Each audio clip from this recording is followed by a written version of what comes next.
Sawa, endelea.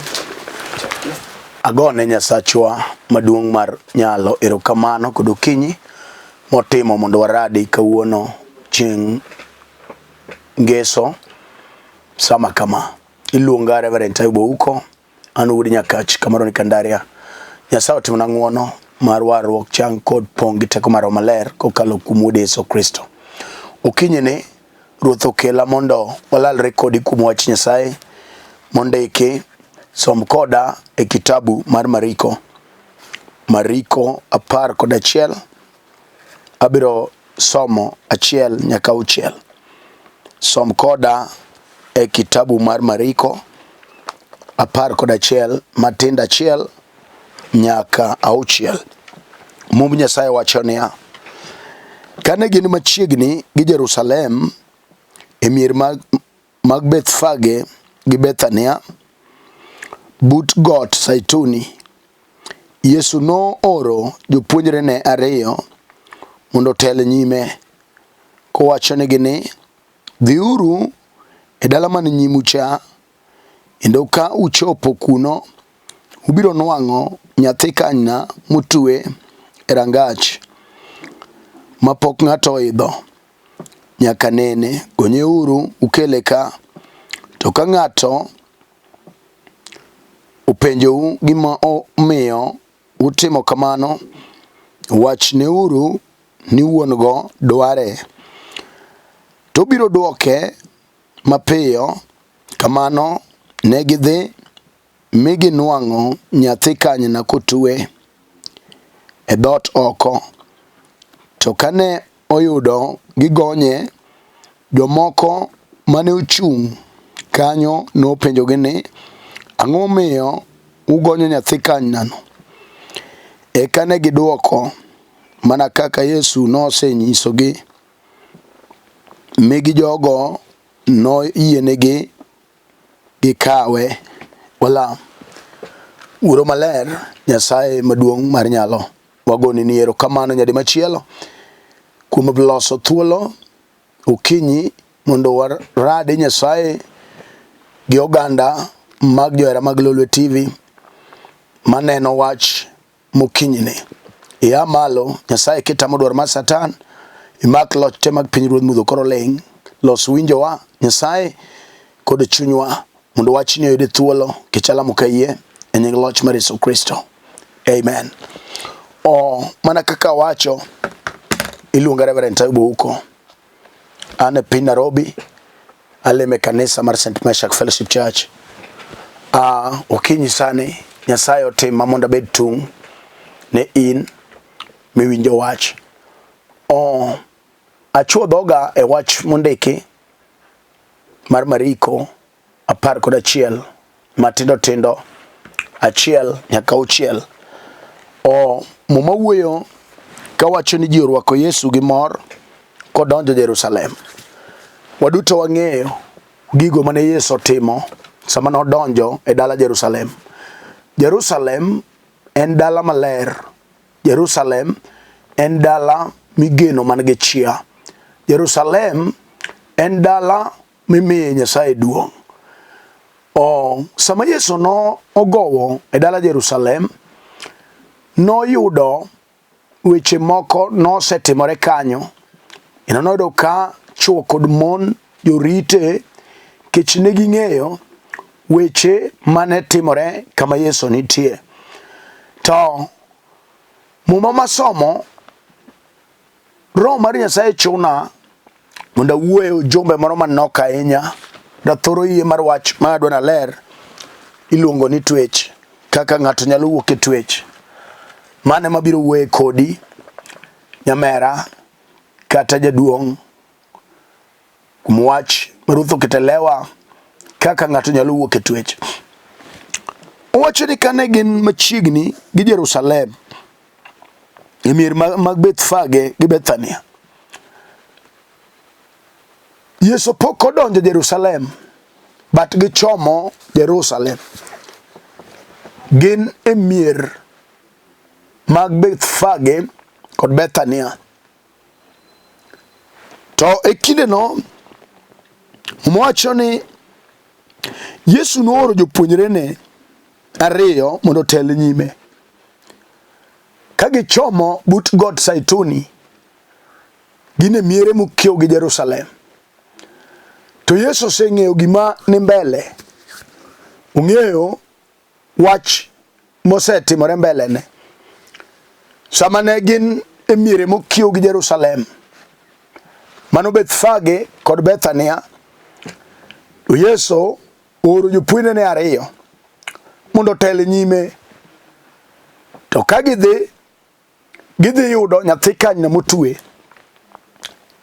e dho rangach mondo gonye, to already ong'eyo ni nitie jok manotue kanyo mabe ok nyal yie mondo kawe mayot. Yesu chalo ka gima oiko jopuonjrene ariyogi. Unyiso dhiuru e dala ma nyimu cha, udhi yudo nyathi kanyna motue e rangach. To ka ng'ato penjou gimomiyo ugonye, dhi ugonye. Okuongo miyogi chik, dhi ugonye. To kapo ni ng'ato penjou gimomiyo ugonye, nyiseuru ni wuon go dware. Apako Nyasaye maduong' mar teko mar nyalo. Yesu pok otundo Jerusalem, to ujumbe to osetundo mbele ne. Ni nitie jal motue, kanyna motue, nyathi kanyna. Dhi ugonye, oda wuok malo ni dhi ugonye. Gimomiyo Ruoth ochuna gi ujumbe ma adwa wuoye kodi dakika manok. Nyamera kata wadwa, kata babana, kata jaduong', kata ibed dayo, kata ibed rawera wan gi weche mang'eny matimore bwo thurwa ka. Endo adwa napim dala manotue nyathi kanyna rangach gi dalau, kata dalani kamidakeno, kata dalau kamiaeno. Ujumbe ma Ruoth miya en wuok kaka ng'ato nyalo wuok e twech. Nyathi kanyna cha notue e rangach, to Yesu oseneno ni onego gonye mondo okele. To ooro jopuonjrene. Kawuono jopuonjre Yesu onge, wan ema wan ka. Miyo wach ka wach bibiro ler, Roho Maler onego konyre kodi mondo iwinj ujumbe ma Ruoth osekelo. Wan gi miere machalo dala mane ni nyime, mane Yesu ore jopuonjrene. Mibiro yudo ka ji otue, jowuoyi otue, wagokni otue, jaduong' otue, dhako man kanyo bo otue. Gimotue kanyo gin nyororo mag pinyruodh mudho ma ok nyal ne gi wang' ma oko. To Yesu wuoyo gi jopuonjrene ariyo. Wacho dhiuru e dala ma nyimu cha, udhi yudo nyathi kanyna motue. Wan gi kawuono ji ma gi kale chandruok, ok nikech richogi, to nikech richo manotim chon e range ma giwuokego. Gima timo mano, gino duogo wiro, chamo nyikwayo, kata chamo nyithindo moik bich e dalano. En chuny ma ok dwar ber. Otweyo jowuoyi, ji te odonje kong'o. Onge jal manyalo kalo ka ok orawe kong'o, kech mano nyororo motweyo jowuoyi kata otweyo chuo mawuok e dalano. Wan gi nyororo motweyo wagokni kata nyithindo manyiri e rangach. Miyudo adier ka nyithindo gima timore ne nyiri mawuok e dala achiel chalre te. Gima timeno en nyororo mar twech mar jela mar remono. Miwacho ni yawa, en kata ka ng'ato dwa kawo nyar dalano, tibiro winjo ka jogweng'go wuoyo chon e it dal madwa kaweno, nyise ni yawa, ni joka sila ok nyuom, ni joko nyango ok nyuomre. Nikech ang'o? Nitie gima timogi. Samoro gin nyiri ma gin mia pile, otedo dibich e higa achiel, ochamo gwen kosongo, en ochalo tenga. Koro en gima gweng' oseng'eyo ni kati yude e dweni to ok tik wich ariyo kapok ofundo duogo. Nyiso ni mano nitie chuny matiyo kode, gino twe gi nyororo mar pinyruodh mudho. Gino tame ni en ok onyal bedo ode momoki. Gino tame ni en ok onyal bedo gi dichuo kata dweche adek kende. Mano nyororo manyalo tweyo ng'ato. To Yesu wuoyo gi jopuonjrene, wacho dhiuru e dala manyime cha. Dala ukanye ma Yesu ochomo tir sa ukinyi samo wen kata in kanyo kodeo. Wach Nyasaye upim gi pala mar ligangla. Muma wacho Isaya 59 ni Ruoth Nyasaye ok chiek manyalo tame resowa. Kama initiyo kodeore kata otwe gi nyororo ma ji nowuoyo toki inonge gima ber minyalo neno. Keje chiro dage to chwado lwete, en gi remo, en gi mong'e, en gi familia unu kanyo. Kata obed ndulume mutweyo jowuoyi, iyudo ni ng'ato somo gige kalasabit to ndulume osegoye piny. Liete mopangore kanyo en joma ndulume onego.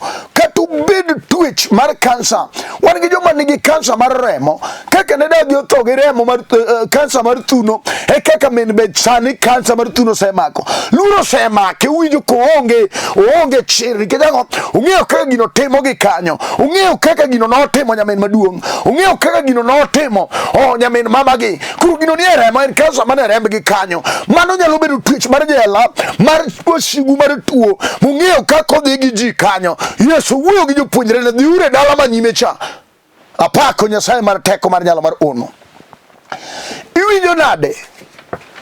Sama Yesu wuoyo kochomo Jerusalem, nitie gik manonego timre e piny Jerusalem kanyo. Wan gi ji manonego gony, mane wasigu tweyo matek, mane wasigu tamore ni ok nyal neno ber. Kawuono sama wuoyeni, wan gi jodongo ema neno adier ka wasigu twe dala. Nyithindo to puonjo maber monego konye e ike mag retirement kata ike makoro en iga mar tiyo. Nyithindo notero sikul maber, to twech mar jela mar dala odhi omako nyithindo. Koro kaka giyudo tich onge, somo to gisomo gin gi papers, tendo ka ng'ato kano barupe to timo tich ma ok oromore kode. Gima kelo mano en twech mar jela mar ok odwar gima ber mochomo rangano. Omako jowuoyi maber te manosomo. Samoro ng'ato go mijengo to ok ni ogoyo no ero tich otame kaka oyudo tich, otweyo ok onyalo yudo. Osiepege nyaka manosomo go manoyombo giseyudo tich, en kende modong'. Mano twech ma ng'ato nyalo kale. To we akoni ukinyi sani Yesu wuoyo gi jopuonjrene ka en e piny mar Bethfage, en e piny Bethania, ochomo Jerusalem tir. Kata kawuono winjo ka Yesu nego tim ng'uono ne dhako kata dichuo, kata obed kijana mar rawera, to winjo adier ka jochiende otweyo ngimane. Samoro gitweyo keny mari, en keny man gi koko nyako, en keny man gi lweny, en keny ma okal dweche ariyo ka dichuo pok ofundoni, ma dichuo pok owacho weche moko magalagala kuomi. En keny ma ji gore otieno, en keny ma lew ji ok rom. Mano twech mar jela mano ketho keny mag jomoko. Mamoko notho ka ji nogore kanyo, moko notho nikech ne laro gimoro. To macho ni sama Yesu nowuoyo gi jopuonjrene, onyiso dhiuru e dala mambele ja. Dala mambele no nyalo bedo dalau, dala mambele no nyalo bedo kama initie no, dala manyime no nyalo bedo kata mana kama inedake no. Owacho ni dhiuru e dala manyime, ubiro nwang'o nyathi kanyna motue. Ere kaminyo ka wasigu mako gikae lagi gi nyono, giwacho ni konyago ok tingre malo, giwacho ni od grace mano wamako waling' e thi. En kama ji ywake, okaro ywagruok gi muodo lak. Ukinya kelo Yesu jateko mar Kalvari, shimba kayo udaga maler mar Israel, en manogonyo jagerasi ka chunje mag jogerasi nomako dichuo cha. Macha be mana ne wuod dhako manomak ichne dweche 9, to wasigu mag twech nodhi otweyo obwongone, olokere janeko mawuotho e liete kama oike jomotho.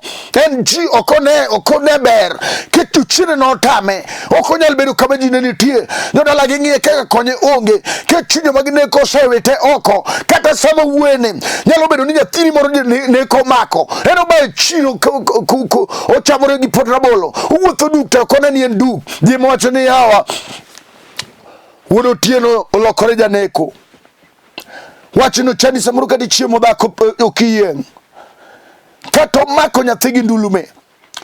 Mano twech minyalo twego ng'ato. Ukinya kelo jago nyororo, Iluongo Yesu simba jateko. Onge gima tek manyalo tamo Yesu. Ine mirwakne yie sani gokinyi. Yesu wuoyo gi jopuonjrene. Kata mana sani gokinyi Yesu nyalo wuoyo kodi. Kata ine jalodin wang'i. Kata ng'ato nodhi ni mana kajuoga. Mowacho ni nyithini rano te. Sama wuoyene, wuoyi maduong' madho njaga. Mar ariyo bolale kong'. Moko be kendo to mon dhi. Gima timore ing'eyo. Mano twech ma jachien otwego dala. Onge maber mineno kata chiel. Kata ni puonj gima konyi koro onge. Ke jachien odagi. Omako ap gi sulwe oleng'e. Ok odwar gima ber madonjo. En rangach midware joter gi jobar yien. Mago to jachien onge go gi wach. En rangach midware nyiri madhi to duogo. En rangach midware no ikwogo gi tok dala oko. Mane gima jachien opango. To Yesu kodonjo e piny Bethfage. Ochomo Jerusalem tir. To wuoyo gi jopuonjrene. Dhiuru e dala ma nyime cha. Ubiro yudo nyathi kanyna motue. Ma ng'ato pok oyudo nyaka nene. Ubiro yudo kotue kanyo. Gonye uru kele ka. Kapo ni ng'ato de penji. Wan gi ji monego gony. Kata gokinyi sani. Wan gi chuo monego gony. Ma jochiende omako matek. Sama nego gony gi no. Iwinjo ka wasigi oting'o wige. Piny ruodh mudho. Ting'o wiye. Wacho ni to anyangi nyuomo nade. Samoro in e higni 10 e keny kama intie no. Isetemo kata mondo kaw nyadhiang' achiel oter dalau. Samo pango gi dichuo koka jochiende oting'o wigi. Tuo donjo, samoro tho ema odonjo. Pesa mano nego dhi onyuomigo odok e wach machielo. Yesu wacho ni ka gipenjou to unyise ni wuon go dware. Iwinjo ino kin mar Satan. Ondike muma ni Nyasaye nochweyowa e kite wuon. Jachinde miriambo kata omako ngimani oling'e. Wabiro chome tir kawuono gi Yesu jateko. Onge jal mane chien nochweyo. Yesu ema nochweyi e kite wuon. Kata omaki gi tuo mar remo. Yesu nitie sani biro gonyi. En kende manomiye loch gi mamlaka. Pesa manochiero lotho. Odiochieng' mar adek ne ka japuonj thuolo liel.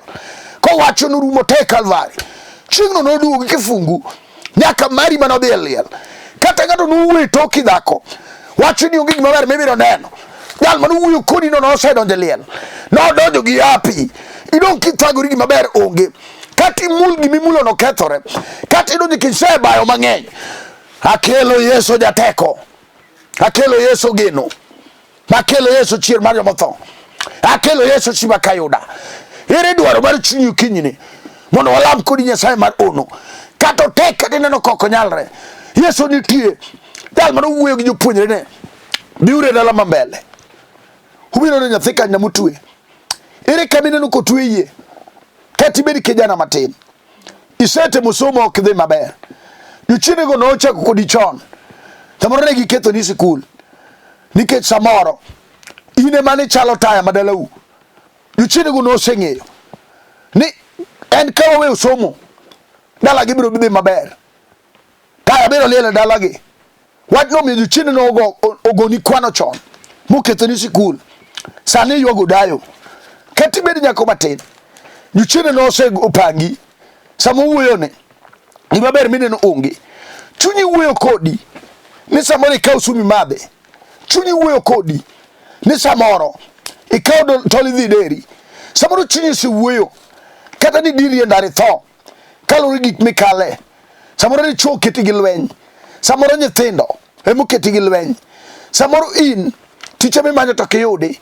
Wach mosemiyo jochiende osewuoyo kuomi. Ni ngimani koro onego ikawe yae. Kapok ikawo ngimani, akelo geno machielo. Ondiki e Johana 10:10. Ni jasigu majakuo majachien nobiro kwalo, nego kod ketho. To Yesu Kristo nobiro mondo kel ngima. To bed gima moromo chuth. Kapok itimo gimiwinjo jachien wuoyeno, Yesu biro gi ngima manyien. Ka ng'ato nyalo yie ni Yesu Kristo en jawarna. Gima tamo ji kawuono. Ji udong'eno gi dhok matek. Ma samoro ng'ato neno ni en oromo. Ng'ato neno dhi maber. To kodok e ode, en mong'e gima time. Kodok e dier dalane, en mong'eyo gima mae kwe. Kobed e kind ji, to wang'e nyalo wuondre ni en gi mor. Tadier, muma wacho ni chuny ng'ato wuone mong'eyo gima litne. Okinyi an ok anyal ng'eyo gima litni. Kata jolamo osewuondi, kata jomesomo osewuondi. Nitie Nyasaye mokuond ng'ato. Nitie Nyasaye manyalo timo ni ono. Wach Nyasaye ono. Dwara yie molosi. Ma ng'ato yie gi e chunye. To ulo gi dhoge ni Yesu Ruoth. Ok odeore gi misekale. Kata jochieth mang'eny osethiedhi kamano. Wach mondike Muma noyudore dhako moro ma iye nosechweri higni 12. Jochieth mang'eny nothiedhe. Sama nimedo thiedhe to pesa dhi. Tuo ema ne medore. Samoro ikale wachno. Isetemo kuonde te. Ber mineno pok oyudore. Okinyi sani inyalo rwako yie nyadichiel. Miwach na adier, Yesu kawuono marani mi igonya jela, mi igonya twech, mi igonya tuo, mi igonya odekre, mi igonya weche magalagala, kata gibed mana lek mag otieno maricho. Yesu gonyi kawuono ka chunyi oyie. Miwach adier ni an ema samoro ok ane maber. Ber mar chunya onge ber kata mar paro. Aonge mor e kind ji kama ji nitie. Ji winjo maber. An ma jochiende oloro na matek. Yesu nigi teko. Muma wacho niya, Yesu no oro jopuonjre ariyo mondo otel nyime, kowachonegi niya, dhiuru e dala man nyimu cha, kendo ka uchopo ubiro nwang'o nyathi kanyna motue rangach. Wan gi ji motue e rangeye ma ji wuoke. Wan gi ji motue. Onyalo bedo kata ng'ama dhi tich en go, to gima tije no konye go onge. En tich ma jochiende osepango. Otue kata oyud pesa mang'eny, gima oloso onge. Ji penjo ni to ng'ane donga winjo ni tiyo.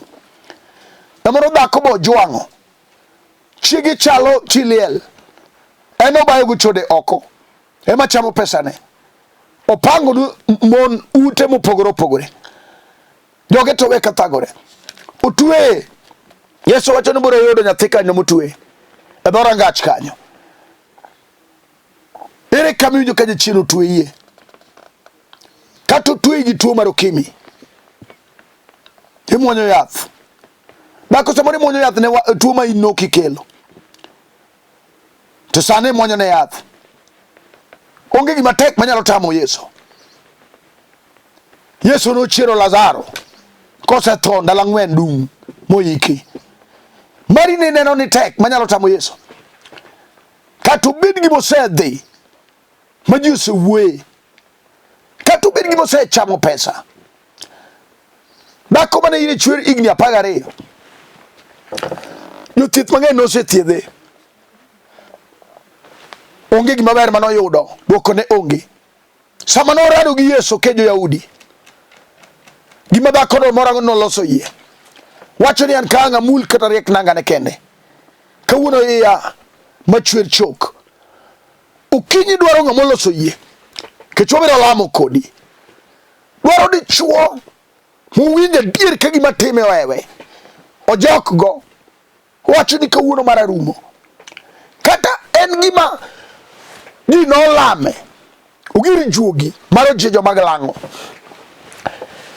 Kawuono ka ng'ato rwako yie, wacho ni kawuono mara be rumo.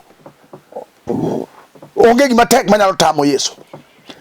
Dhako cha noloso yie gi chien, to wacho ni kawuono ka ang' nayud thuolo mama kata riek nangane kende, tadhi chango. Noliwore tok Yesu, to mako riek nangane. Ma Yesu winjo ka teko moro weye, teko weye. Nyiso ni ono osetimore. Kata in inyalo ineno ono sani gokinyi ka wang'ni rwakie, e gima timi no ok odewre. Kawuono inyalo neno ono, kech Yesu ono. Yesu nyalo timo ni ono kama intieno. Kata kwe maonge ot, useywaru gi dichuo, ma kama utunde no ng'ato dwa dhi yore, ng'ama chielo be dhi yore. nyithindi dwa pok karabuon. Makani birek. Yesu nitie. Dhiuru e dala ma nyime. Udhiuru nyathi kanyna motue. Mowacho kamano. Gonyeuru kele. To ka ng'ato penjou gimomiyo utimo kamano, wachneuru ni wuon go dware. Nyasaye nochwewa e kite wuon. Wach moro ndiki e Jeremia 29:11 ni an awuon ema ng'eyo gima chanonu. Kamibede no nitie gima Nyasaye ochanoni. To mane gima dichien be ok dwane yudi. Mane gima dichien be kedogo. Mane gima dichien be onyono ni piny. Mane gima dichien ok dwar ni chope. Gima Nyasaye ochanono. Ok ochano ni rach. Nyasaye ochano ni ber. Nyasaye ochano ni gik mabecho. Satan e wuon kethruok. En nobiro mondo kwal. Osekwalo winjruok e odno. Okelo lweny. Osegolo mor. Okelo ywak. Osegolo kwe. Okelo koko. En e jakuo manobiro mondo kwal. Ato kethi. Kato ketho winjruok. Kato ketho keny. Kato ketho somo nyithindo. Kato rwako nyithindo e kethruok. Magi njaga mag nyasore. Kato wilo wi dichuo. Akelo Yesu jateko. Rwak yu kinyi. Mondo lam kodi ruoth. Honge wach matek manyalo tame. Yesu wuoyo gi jopuonjrene. Dhiuru e dala ma nyime cha. Ubiro yudo nyathi kanyna motue. Gonyeuru kele ka. Ka diogo penjou, nyisgi ni wuon go dware. Kata in Nyasaye dwari. Iwinjo dhako. Nyasaye dwari. Iwinjo dichuo. Kami madhe kong'ono. Nyasaye dwari. Mipango mar Nyasaye ok ni mondo ni madh kong'o. Jasige marach mowilo. Kato bed gima nola mar remo. Akelo Yesu shima jateko. Jal man gi teko ewi chunye duto te. Onge mano setame. Rwaka yugo kinyini.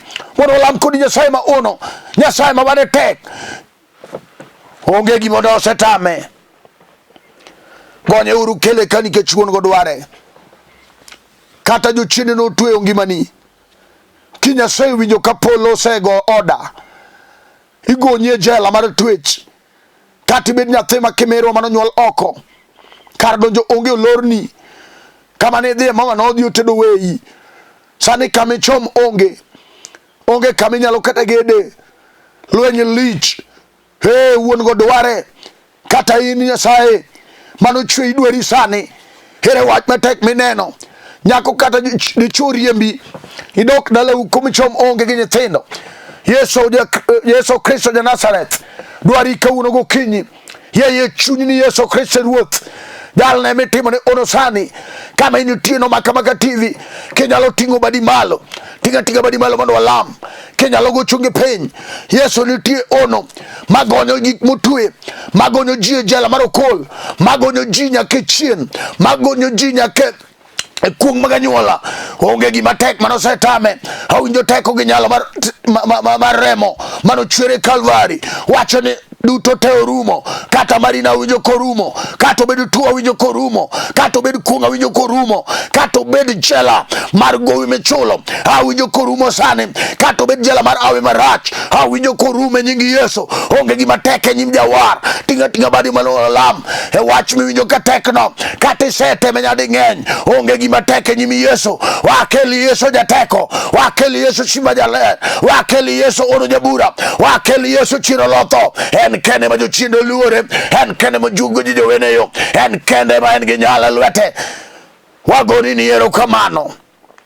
Asepuoya wali amiyo nyingi duong'. Ne dhako gi dichuo. Nyasaye gi onge gi kwe. Ane malo kitimone ng'uono. Pare jatuo mogo chonge piny. Timone ng'uono sani jateko. Ondiki ni moriemo. No chango tuoche te. Kata mare ni se chango. Ne jal manyo tich. To tich otame. Nikech otue ngimane. e nying Yesu Kristo asegonye kuom teko mar remb Yesu. Onge gima tek manyalo tami. Duonge pak odugni manyaka chieng'. Par nyaka laro lo. Nyasaye mayalo kes matek ane malo sani gokinyi. Erokamano ne dhakoni. Nyasaye manigi lwenye odeni. Isekelo kwe nying Yesu. Ne Nyasaye nyaka dhako madwaro nyathi ma jochiende otamore ok onyal yudo. Kuom nying Yesu Kristo isemiye Nyasaye. Erokamano Nyasachwa. Nyaka jal makisoni otamoni ok onyal neno ber. Timne dhakoni ng'wono sani. Erokamano jateko. Alamo Nyasaye gokinyi. Ia malo kitimo gik madongo. Ipar Nyasaye lolwe TV mangima. Par samo chola gini kokelo. Iting lolwe TV malo. Par jo yalo mayalo kate. Ipar Bishop Nerea Kambewa. Ipar Nyasaye nyaka washumbi te. Par Bishop Ogola Kamaroche. Erokamano Nyasaye ne Bishop Abol. Erokamano Nyasachwa nyaka ne Bishop Opel. Ipar Nyasaye nyako medo. Erokamano Nyasaye ne Bishop Odendo. Par Alfredo Doyo Mamisumbani. Erokamano Nyasachwa nyaka ne Leonard. Paki Nyasaye nyaka Bernard. Temnegi ng'wono sani kum ono. Erokamano ne washumbi duto te mayalo wachni lolo TV ka. Aluongi Nyasaye majateko itimne ng'ato ka ng'ato ng'wono. Kech alamo kayie e nying loch ma Yesu Kristo. Amen. An mana wuoyo kodu iluonga Reverend Ayub Ouko. An wuod Nyakach Kandaria owara ero Yesu. Aleme kanisa mar St. Meshach Fellowship Church. Ane piny Nairobi ka kamoro ni Kibra. Kidwa biro kamantie king'iyo piny bada kora cham koni ineno nembni ariyo mar Safaricom kod Airtel. Go nembni go kok inyal biro kamantie mondo walam kod Nyasaye timo gik madongo kokalo kuom lewa. Wan e piny Kibra kamoro ni Karanja Kane town Kaugari na Boboro Lori Karanja Kibra kanyo kanisa on but Rail Education Center kanyo mawantie Kane Kencom Kaugari number 32 biro Lori Karanja one boot Rail Education Center kanyo. E kanisa kanyo wan gi dara te, wan gi deliverance team, wan gi mine matimo counseling to puonjo dak, wan gi jodongo be. Ko deliverance team gi youth mane foundation mar waro. Nyasaye mondo tim ni ng'wono ka ok inyal biro go nemni go mondo lam kod Nyasaye. Onge gima tek kata twe ngimani igni mang'eny. Nyasachwa e wuon kifungu. Nyasaye mano walo Yesu nyalo timo ni ono. Ok odewre gi misekale mama. Dichuo kodewre gi misekale. Ka ng'ato yudo Yesu to yudo kifungu. Duonge pako dog ni manyaka chieng'. Nyasaye mondo gwedwa sumente, gwedwa Chief Apostle Orwa kae piny Kibra. Gimen ode Christina War. Nyasaye mondo ting' malo nyar ka kidhimu. Opar Archbishop marwa Ernest Okin Ogino Kuto kanie headquarter Kisumu kod Canon Sedekia. Opar men oda Murin Akinyi. Nyasaye mondo ting' malo Nyaragwari mano men oda. Nyasaye mondo ting' malo kod jotich Nyasaye te mawatiyogo. Wan gi branches e Nairobi ka nyaka Mombasa. Kamora mora ma intie go nambni gago mondo watudre. Warad kendo chieng' ngeso saa dek nyaka saa dek gi nus. Namba nane joma dwara en 0727385424 0727385424. Namba na machielo en 0734434156. Shalom. Nyasaye mondo gwedhu warade sa Nyasaye.